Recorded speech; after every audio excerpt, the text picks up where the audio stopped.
Hi, my name's Ashley Gettle. I'm going to be doing my speech for Professor Barkle. This is my audience. Um, so, my speech today is about fire prevention. It's kind of a very important thing for me. I'm a code enforcement officer and I'm also a volunteer firefighter. So, for me, fire prevention is a huge part of my job. It's also part of my job is just informing people and teaching the public about what's not necessarily right from wrong, but about the New York State codes and how they affect homeowners and even just people who live in the house.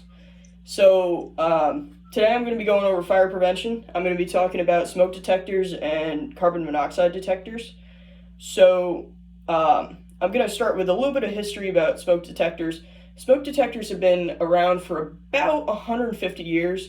They were created in the late 1800s. That was the first kind of examples of smoke detectors.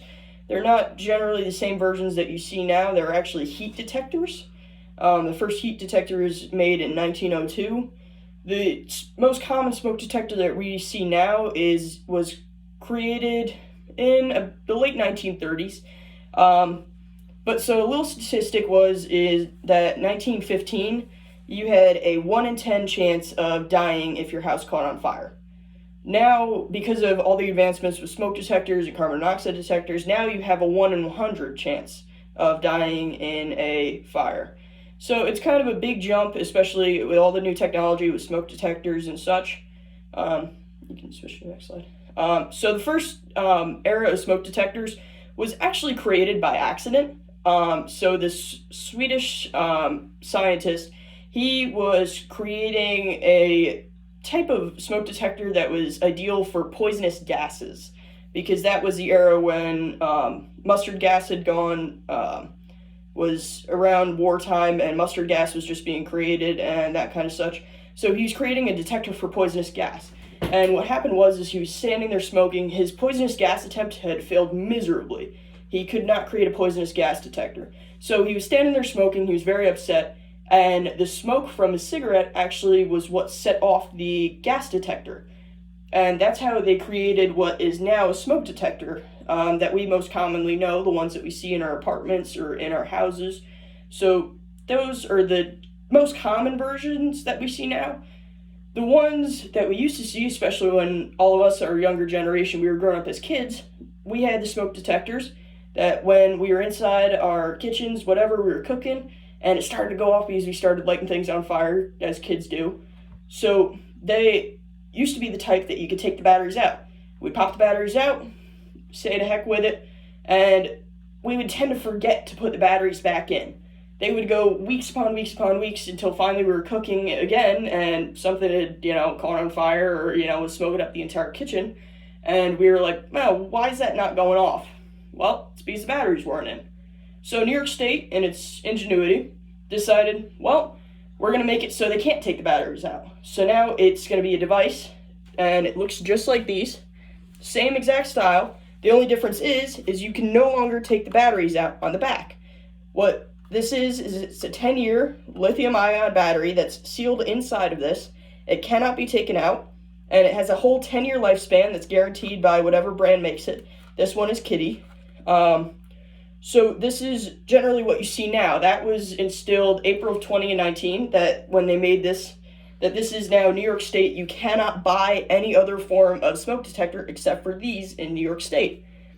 Now, there is a difference because you can buy another type of smoke detector, which is actually a smoke and carbon monoxide mixed one.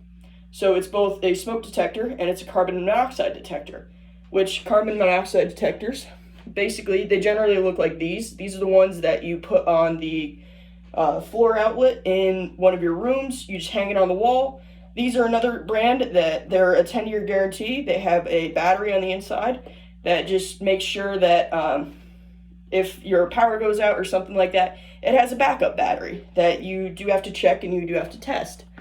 But so New York State said, hey, since you got to buy both of these things, why don't we mix them into one? And you're able to put that on your ceiling. It's one less thing you have to worry about every single time, whether it's smoke and carbon monoxide. It's more of a thing that it's going to make sure that, people go out and they buy all these great things.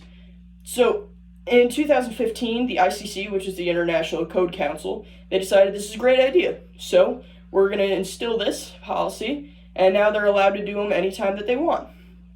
But the problem with that is that the ICC doesn't use common sense.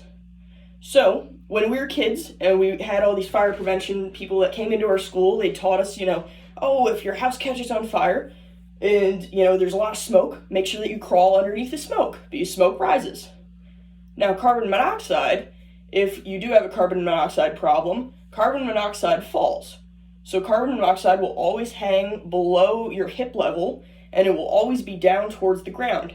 So when they make these combination units, they put them up on the ceiling. Now, the problem with that is if carbon monoxide ever reaches the ceiling, and it ever becomes so concentrated that it reaches that detector on the ceiling, you are almost always dead. Because the carbon monoxide levels in that room will be so strong, you will be poisoned and you will not survive in that condition. And carbon monoxide, it's an odorless, tasteless, and colorless gas. So it's very hard to detect carbon monoxide without having a carbon monoxide detector. You'll notice that you'll get a headache and that you'll start having a bad taste in your mouth, but it's not anything that you will really discover will be anything abnormal. It's something you will always notice, I just got a headache, whatever. You'll chalk it up to just a headache. It won't be something bad. So that's one reason why I really don't recommend those combination detectors.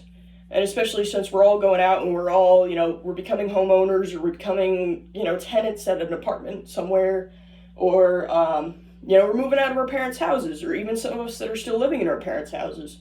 We have to make sure that we have either a smoke detector, a carbon monoxide detector, or a combination unit, which I don't recommend the combination units.